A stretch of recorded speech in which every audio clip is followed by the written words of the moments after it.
Bulletin में आज हम बात करेंगे इंदौर में सूरत रिपीट की। जी हां, बात इंदौर सीट की करेंगे क्योंकि इंदौर सीट पर कांग्रेस पार्टी को छोटा मोटा नहीं, आज एक बहुत बड़ा झटका लगा है। कुछ दिन पहले खजुराहो में समाजवादी पार्टी के उम्मीदवार का पर्चा रद्द हो गया था और विपक्षी गठबंधन वहां अब सिर्फ काम चलाओ उम्मीदवार के सहारे। लेकिन अब इंदौर लोकसभा सीट में तो और भी अजीब स्थिति हो गई। आखिरी दिन यानी आज कांग्रेस के उम्मीदवार अक्षय कांति बम ने नामांकन वापस ले लिया। रमेश मेंदोला के साथ जाकर, जो इंदौर से ही क्षेत्र 2 से विधायक हैं, कांग्रेस उम्मीदवार अक्षय कांति बम कैलाश विजयवर्गीय की गाड़ी में नजर आए। उन्होंने नामांकन वापस लिया, बीजेपी में शामिल हो गए। विजयवर्गीय और मध्य प्रदेश बीजेपी के दूसरे लीडर्स ने अक्षय का हाथों हाथ स्वागत भी कर दिया। तो आज हम दल बदल के इसी क्लाइमैक्स पर बात करेंगे, इंदौर लोकसभा सीट के भविष्य पर बात करेंगे। हालांकि क्लीन स्वीप के इरादे से बीजेपी अब काम कर रही है। लगभग तस्वीरें तो यही साफ नजर आ रही है क्योंकि अब मुख्य जो पार्टी थी विपक्षी कांग्रेस, उसके उम्मीदवार ने नामांकन वापस ले लिया है। और ये तस्वीरें आज कुछ देर पहले की हैं कलेक्टर कार्यालय की, जब रमेश मेंदोला के साथ देखिए आप अक्षय कांति बम नजर आ रहे हैं। उन्होंने नामांकन वापस लिया और वो वापस वहां से बाहर गए। कैलाश विजयवर्गीय रमेश मेंदोला के साथ जाकर अक्षय कांति बम ने नामांकन वापस लिया। खबर यह भी है कि यह सब कुछ एक गुप्त ढंग से एक होटल में सुनियोजित गुप्त रणनीति के तहत किया गया। अक्षय कांति बम ने बड़ा कांग्रेसियों द्वारा बवाल काटने की भी आशंका जाहिर की थी, लेकिन बीजेपी नेताओं ने उन्हें आश्वस्त किया ऐसा कुछ नहीं होगा। और एक बड़ा झटका इंदौर में कांग्रेस पार्टी को लगा है। ये वही इंदौर लोकसभा सीट है जहां से खुद प्रदेश के पीसीसी चीफ, प्रदेश के मुखिया कह लीजिए, जो पार्टी की कमान संभाल रहे हैं, जीतू पटवारी, ये उन्हीं का क्षेत्र है, उन्हीं का गृह जिला है। वहां पर कांग्रेस पार्टी को ये बहुत बड़ा झटका लगा है।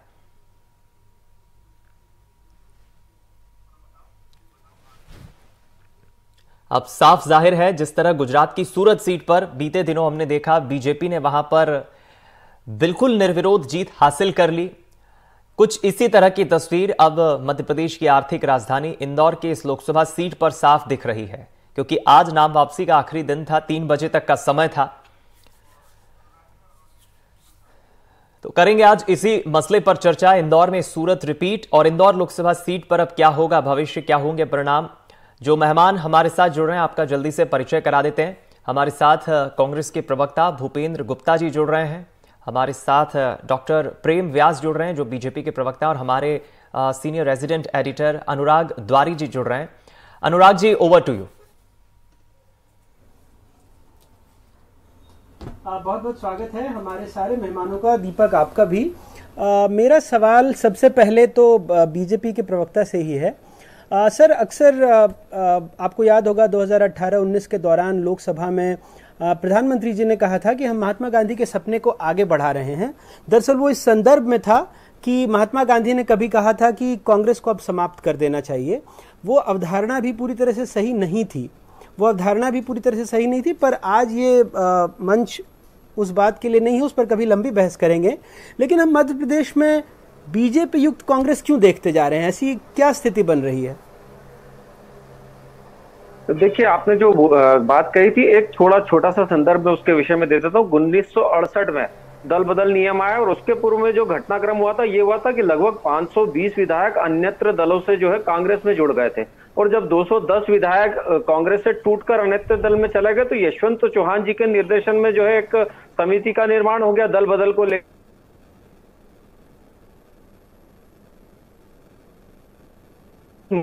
तो निश्चित रूप से इस तरह से कांग्रेस का आज कार्यक्रम चल रहा है। आप देखिए ना, अक्षय कांति बम की स्पेशली अगर बात की जाए तो विधानसभा चुनाव में उनको आश्वस्त किया गया था कि टिकट देंगे, और उन्होंने दशहरा मैदान के सामने जो एक रेस्टोरेंट थी खाली, उसमें अपना ऑफिस भी डाल लिया था, प्रचार प्रसार प्रारंभ कर दिया था, समाजजनों से मिलना प्रारंभ कर दिया था। और उसके बाद में उनका टिकट काट के, और यहां तक सुना गया था कि दिग्विजय सिंह साहब ने किसी सेटिंग के तहत उनके किसी व्यक्ति को टिकट दे दिया और अक्षय कांति बम का टिकट काट दिया। तो ये लड़ाई उस समय से जारी थी। और उसके बाद में अभी लोकसभा का चुनाव जब हुआ, तो आप अभी देखेंगे विभिन्न चैनलों के माध्यम से कि जब भी बैठकों का दौर हुआ तो पार्षद उसमें से नाराज हुए। कांग्रेस के कई जो पदाधिकारी थे वो उनके साथ तालमेल बिठाकर चलने को तैयार नहीं थी। वहीं प्रदेश अध्यक्ष जीतू पटवारी जी स्वयं उनसे कितनी बार मिले, तो निश्चित रूप से वे अपने आप को अछूता असुरक्षित महसूस कर रहे थे।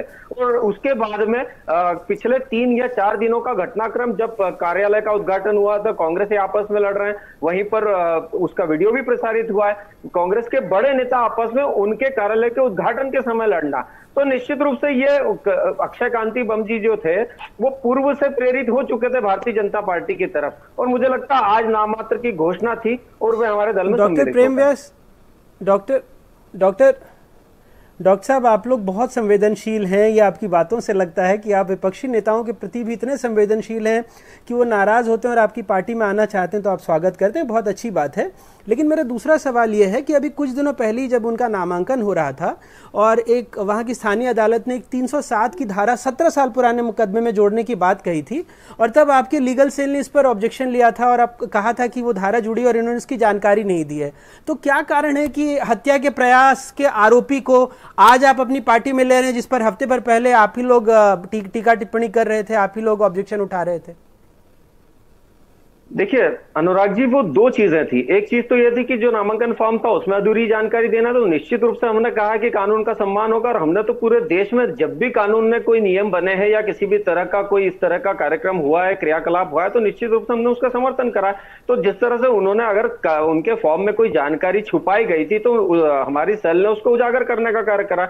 दूसरी तरफ वे आज अगर भारतीय जनता पार्टी में शामिल ना भी होते या वे कांग्रेस को छोड़ देते, तब भी हम यहाँ बैठ के यही बात कर रहे होते कि जो पूर्व से क्रियाक्रम कांग्रेस के बड़े नेताओं द्वारा इंदौर सीट पर, इसके पूर्व में भी आप देखिए ना, एक बहुत लंबा इतिहास है इंदौर सीट का, यहां पर कोई लड़ने को तैयार नहीं होता। उसका कारण मात्र है कि जिस तरह से विकास किया गया, जिस तरह से आज इंदौर लगभग 7 बार स्वच्छता में प्रथम आया है, और जिस तरह से इंदौर की जनता का जो स्वभाव है निश्चित रूप से वो कांग्रेस के खिलाफ ही है, और इसी को अक्षय कांति बम भी भाग चुके थे और कांग्रेस के बड़े नेता भी भाग चुके थे। इसलिए तो कोई लड़ने को तैयार नहीं था, और सिर्फ मात्र अक्षय कांति बम को कुछ दिनों पहले खड़े कर देना, उनका समर्थन ना करना, ना रैलियां निकालना, ना कांग्रेस के दूसरे पदाधिकारियों द्वारा उनका समर्थन करना। और अभी देवेंद्र सिंह यादव जी का स्टेटमेंट तो ये तक था कि जो कांग्रेस के खाटी के कार्यकर्ता उनको छोड़कर जीतू पटवारी जी जो है अपने मन की चला रहे हैं। तो आप देखिए शीर्ष और फर्श के नेताओं के मध्य में जो दूरियां हैं, ये कारण है कि कांग्रेस का जो नेता है वो कांग्रेस को छोड़ रहा है। बहुत शुक्रिया। अब भूपेंद्र भाई, आपसे एक सवाल है। के मिश्रा जी ने कहा कि उनको बहुत पहले से पता था, देवेंद्र यादव जी कह रहे हैं कि उनको बहुत पहले से पता था। क्या मध्य प्रदेश कांग्रेस के आला कमान को आपकी पार्टी में पता नहीं था कि वो दूसरी पार्टी में चले जाएंगे, जबकि आपके स्थानीय कार्यकर्ता कह रहे हैं कि सबको पता था कि वो पार्टी छोड़ देंगे या ऐन मौके पर दगा देंगे?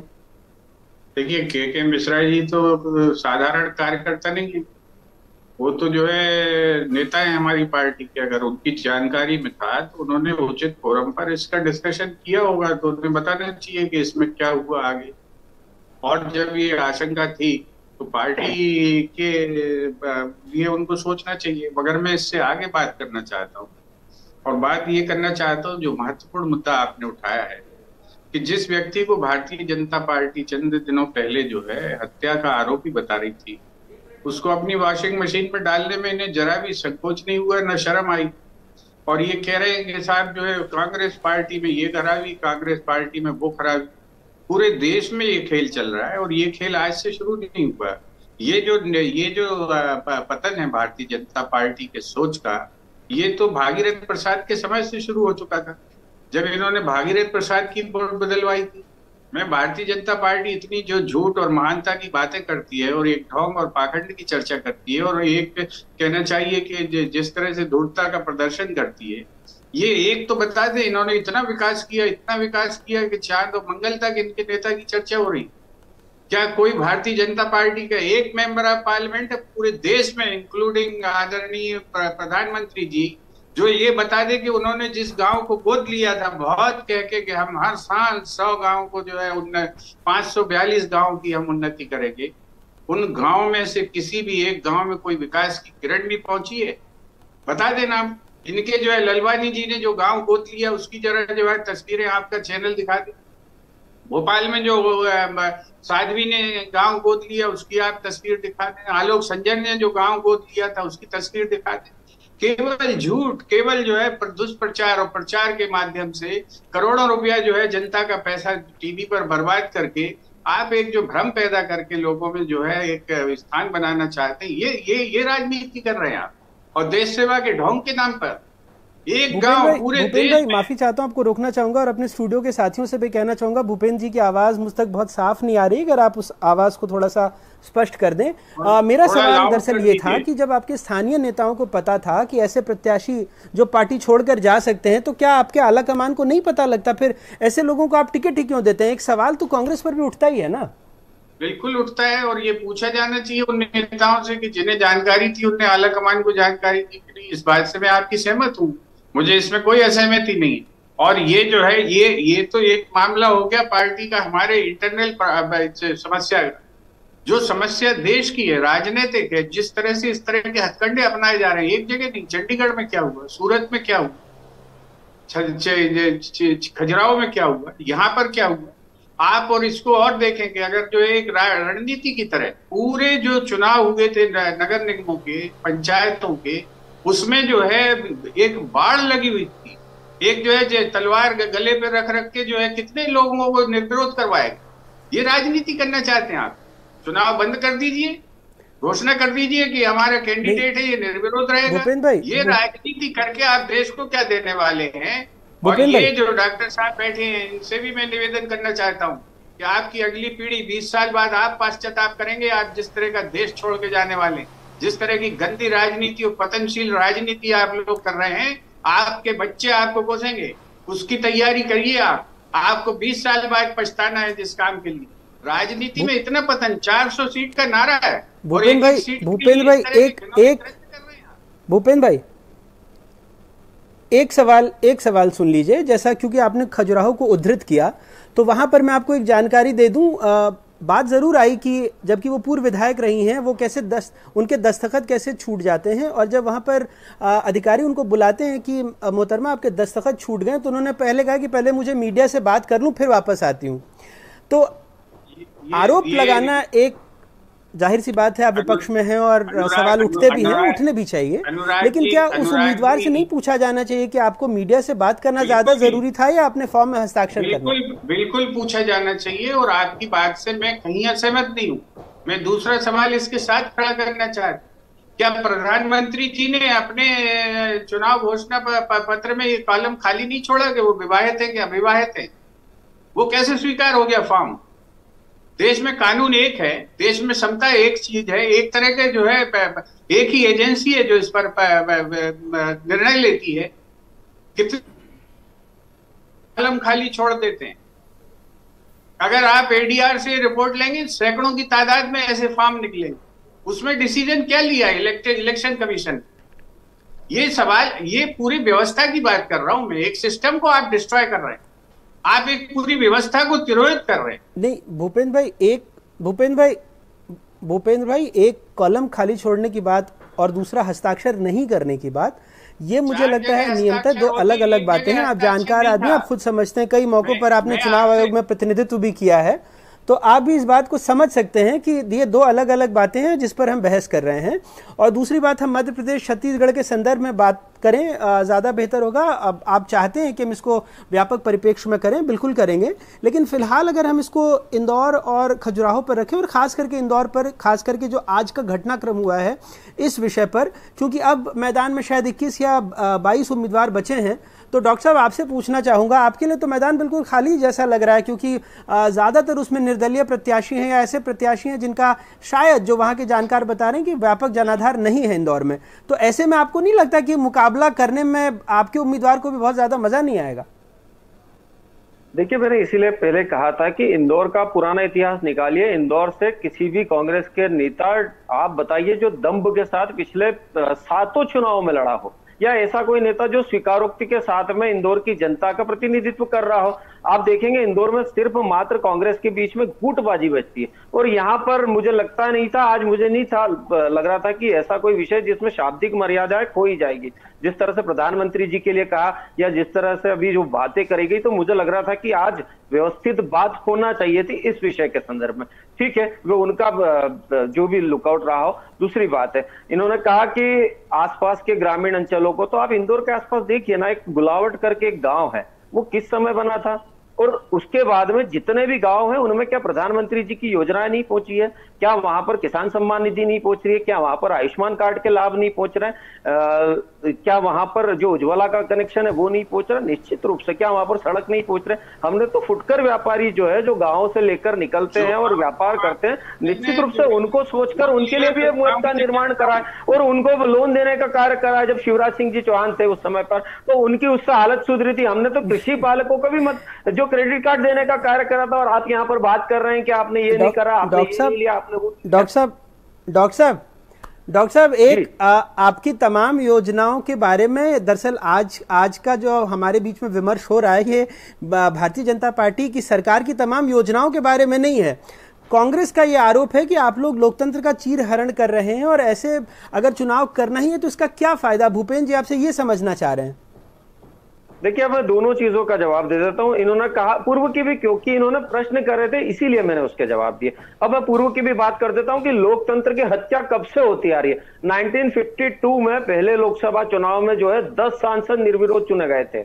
उस समय किसको डराया धमकाया गया था? जो 10 सांसद 1952 में। उसके बाद 1957 में जब दूसरा लोकसभा चुनाव था, उसमें 11 सांसद निर्विरोध चुने गए थे। कितनों को डराया धमकाया गया था? उसके बाद 1963 में जो यशवंत राव चौहान जी है, वे स्वयं निर्विरोध चुनकर आए थे। कितनों को डराया गया था? 1971 में कांग्रेस के जो पीएम है शहीद लक्षद्वीप से, वो निश्चित रूप से चुनकर आए थे निर्विरोध। कितनों को डराया गया था? प्रेमलाल चौहान, वे निर्विरोध चुनकर आए थे। कितनों को डराया गया था? एनसी नेता फारूक अब्दुल्ला, कितनों को डराया गया था? तो मुझे लगता है कि ये पूर्व से लेकर अभी तक का इतिहास, उसके बाद में जो 1976 और 71 के मध्य की घटना है, तो उसको लेकर जब प्रश्न करेंगे तो बहुत सारे जवाब निकल कर आएंगे। और अक्षय कांति बम जी हमारे लिए कोई बड़ा फैक्टर नहीं थे। मैं पुनः आपको बताता हूं, हम पहले दिन से कह रहे हैं कि हम 8 लाख वोटों से चुनाव जीतेंगे, तो हमारे लिए महत्वपूर्ण नहीं था कि कांग्रेस की तरफ अच्छा, मेरा एक सवाल है डॉक्टर साहब, मेरा एक सवाल है। जिन जिन लोगों के नामों की फहरिस्त आपने गिनाई, क्या 15 दिन पहले उन पर भी 307 का मुकदमा जोड़ा गया था 17 साल पुराने मामले में? बस मैं आपसे समझना चाहता हूं, कोई भी एक ऐसा नेता था क्या उसमें? जी, क्या बोल रहे हैं? हेलो, आवाज कट रही है, एक बार प्लीज पुनः दोहरा दीजिए। मैं ये पूछना चाह रहा हूं कि जी, मैं आपसे ये पूछना चाह रहा हूं कि जिन नेताओं की फहरिस्त आपने गिनाई है 1952 से लेकर अब तक, क्या उसमें कोई भी ऐसे नेता थे जिन पर अदालती आदेश के मद्देनजर 17 साल पुराने मुकदमे में लगभग 10-15 दिनों पहले 307 की धारा जोड़ी गई हो? देखिए, 1965 में इन्हीं सब चीजों को लेकर नेहरू जी स्वयं कांग्रेस छोड़ के और जो है नए दल का निर्माण करना चाह रहे थे। यही कारण था उसमें, और उसमें बहुत सारी बारीकियां थी। मैं, आप समय देंगे तो मैं एक एक चीज को भी बता सकता हूं, क्योंकि मैंने उसका अध्ययन करा था। भूपेश सिंह जी की जब अध्ययन करा था तो सीपीएम के नेता द्वारा उन पर आरोप लगाए गए थे, और उसके बाद में उनको किस तरह से उन्होंने कटघरे में खड़ा करा था, और उसके बाद वो निर्विरोध हो गए थे। ऐसे बहुत सारे उदाहरण है छोटे मोटे। और ये कह रहे हैं कि अक्षय कांति बम अगर अपराधी है तो क्या कांग्रेस अपराधियों को टिकट देने का कार्य करती है?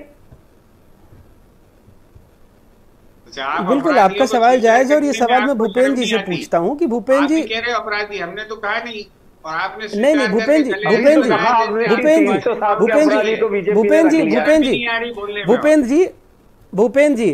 भूपेंद्र जी, मैं माफी चाहता हूं, मुझे थोड़ा इंटरवीन करना पड़ेगा। थोड़ी सी आप जानते हैं कि हमारे यहाँ बहस का एक स्तर होता है। तो भूपेंद्र जी, आप तो बहुत शाब्दिक मर्यादा का ख्याल रखते हैं। मैं सिर्फ ये जानना चाहूंगा कि बिल्कुल अगर डॉक्टर प्रेम व्यास ने जो बातें उठाई या आप जो जवाब दे रहे हैं, दोनों बातें सही हैं कि अगर अक्षय कांति बम गंभीर अपराधों में लिप्त थे तो उनको टिकट क्यों दिया गया? और जो मेरा सवाल है डॉक्टर प्रेम व्यास से कि अगर 307 लग गया तो फिर उनको बीजेपी में शामिल क्यों कराया गया? ये दोनों सवाल दोनों दलों से बनते हैं। तो भूपेंद्र जी, आप जवाब दे दीजिए इस पर। अब देखिए, मैं आपसे क्या कह रहा हूँ कि जब ये चीज संज्ञान में आती है सामने, तो निश्चित रूप से उसको उस पर जो है एक्शन होना चाहिए। अब इनके तो संज्ञान में आ चुकी है, हमारे संज्ञान में थी नहीं। अब इनके संज्ञान में आ चुकी 17 साल पुरानी कोई बात, और उसके बाद ये जो है उसको गले से लिपटा रहे हैं, तो ये इसका जवाब इन्हें देना चाहिए। एक चीज। दूसरी चीज ये कि आप देखें तो उसको कि उसकी प्रताड़ना, उसका उत्पीड़न किस आधार पर ये उसको ले गए अपनी पार्टी, और ये सारा कांड सिर्फ इसलिए किया गया है क्योंकि वोट परसेंटेज घट जाने के कारण जो अमित शाह जी ने इनको चेतावनी दी है कि हम जो है मंत्रियों को निपटा देंगे, उस चक्कर में ये सारे के सारे लोग जो है विमर्श को बदलना चाहते हैं, ये गोल पोस्ट शिफ्ट करना चाहते हैं, इसलिए ये कांड किया गया। और ऐसे कई कांड इन्हें करने पड़ेंगे। कल जो है डीजी लॉकर की बात उठाई गई, क्यों उठाई गई, उसका क्या संबंध है चुनाव से? चुनाव जो है बीएलओ की पर्ची पे डलता है, वोट डलता है, और बात डीजी लॉकर की हो रही है। ये सिर्फ पाखंड और ये धूर्तता इसलिए की जा रही है क्योंकि इन्हें जो है अपने स्वयं के जो नेतृत्व है के आंखों में धूल झोंकना है। अपनी जो जो अक्षमता है, जो 370 हर बूथ पे बढ़ाने का जो दावा कर रहे थे, बड़ी बड़ी बातें की गई थी, वो फेल हो चुका। उसको उससे मुंह छुपाने के लिए सारे क्रियाकांड किए जा रहे हैं, और उसका जो है शिकार इस तरह के लोग हो रहे हैं जो बहुत हद तक बहुत राजनीतिक व्यक्ति नहीं थे, वो इसका शिकार हो रहे हैं। बहुत से बीजेपी के कार्यकर्ता इसका शिकार हो रहे हैं। ये सब चीजें तो सरेआम है, सबको मालूम है। तो डॉक्टर साहब, कहीं ऐसा तो नहीं है कि आपका नारा था 400 पार, मध्य प्रदेश में 29-0, 29 कमल खिलाएंगे, ये बातें थी, तो ऐसे खिलाना चाह रहे हैं क्या कि एक एक प्रतिद्वंद्वी को घर बिठा दें और उसके बाद 29 कमल खिलाएं? जैसे बचपन में हम लोग क्रिकेट खेलते थे तो जिसका बल्ला होता था वो कहता था मैं आउट नहीं मानूंगा और नहीं तो फिर बैट लेके घर चला जाऊंगा, तो ऐसा तो नहीं कर रहे आप लोग कहीं? देखिए, हम लोग जब क्रिकेट खेलते थे ना तो लगभग सामने 11 प्लेयर तो होते थे। अब जिनके पास 11 प्लेयर ही नहीं है, वो सामने की टीम से कैसे खड़े होने का कार्य करेंगे?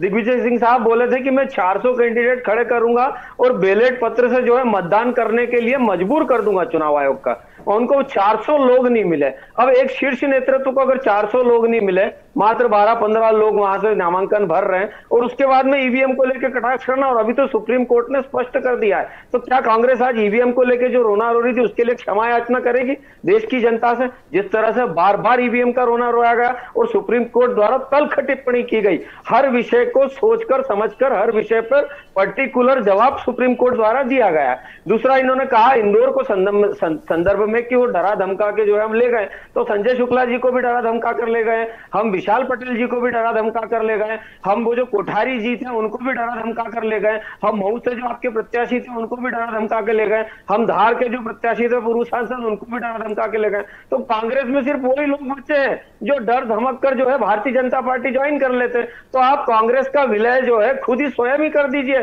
कि मध्य प्रदेश से। अरे पर छिंदवाड़ा में क्या हुआ? विक्रम आके सुबह के भूले शाम को घर वापस आ गए, तो ऐसा भी तो हो रहा है।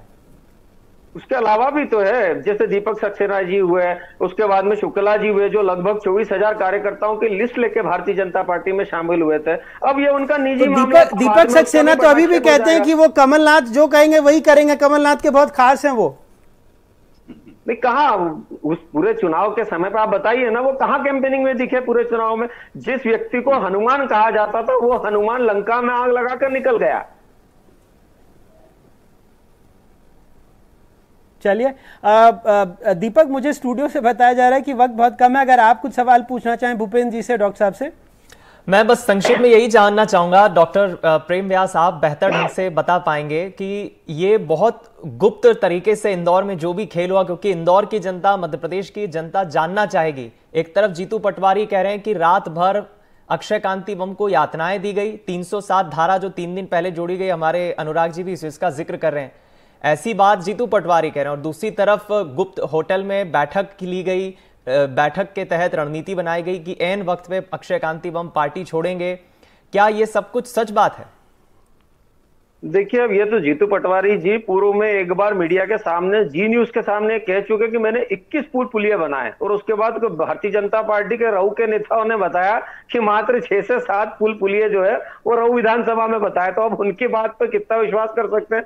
24 अप्रैल को जो है वो प्रेस कॉन्फ्रेंस करके कहते हैं कि मैं राम यात्रा निकालूंगा, और उसके बाद आज तक वो राम यात्रा का पता नहीं रहता। एक चीज और जो आपने कही कि यातना देने के पश्चात अक्षय कांति बम सुबह 5 बजे उठे, नहाए और अपने प्रचार में निकल गए। मतलब इतनी यातना दी गई थी रात भर कि सुबह जो है वो मंडी में कांग्रेस के कुछ नेताओं के साथ प्रचार नहीं, कुछ यात्राएं मनोवैज्ञानिक भी होती है, इसलिए मेरा सवाल था। मेरे पास बहरहाल समय की कमी है। 10 सेकंड में भूपेंद्र जी, अब लोग कह रहे हैं कि जीतू पटवारी इमोशनल कार्ड खेल रहे हैं क्योंकि वो खुद इंदौर से आते हैं और उन्हीं की सिफारिश पर टिकट दी गई थी अक्षय कांति बम को। ये तो काल्पनिक प्रश्न है कि क्या खेल रहे हैं। जो परिस्थिति है वो सबके सामने, लोकतंत्र का चीरहरण हो रहा है और बहुत ही गुंडागर्दी के तरीके से हो रहा है। और ये अकेले मध्य प्रदेश में नहीं हो रहा, पूरे देश में हो रहा है। पूरे देश में इसको परफॉर्म करने की कोशिश हो रही है। ये जो है ये चीज समझने की है और सबके समझने की। इसका शिकार केवल कांग्रेस नहीं है, ये प्रवक्ता जी बैठे हैं, ये खुद भी शिकार है। 20 साल बाद इन्हें ये महसूस होगा कि ये भी उसके शिकार हैं इस गंदी और पतनशील राजनीति। आ जाइए बीजेपी में। आप चलिए, एक राजनीति की नई नैरेटिव, एक नई भाषा इस वक्त भारत देश लिख रहा है। बहरहाल इसका भविष्य क्या होगा देखने वाली बात होगी, लेकिन ये मतदाता तय करेंगे। समय की कमी है, इसलिए आप सभी मेहमानों का बहुत शुक्रिया करूंगा मैं। भूपेंद्र जी बहुत शुक्रिया जुड़ने के लिए, डॉक्टर प्रेम व्यास और अनुराग जी आपका भी बहुत शुक्रिया। फिलहाल इंदौर सीट पर तो अब क्लीन स्वीप बीजेपी उसी स्ट्रैटेजी के साथ आगे बढ़ रही है। मुख्यमंत्री मोहन यादव जब वापस पहुंचेंगे इंदौर, तब उनकी मौजूदगी में विधिवत अक्षय कांतिबम बीजेपी ज्वाइन कर लेंगे। लेकिन कांग्रेस के लिए बड़ी मुश्किलें सामने इंदौर सीट पर खड़ी हो गई हैं। फिलहाल इस चर्चा में इतना ही। नमस्कार।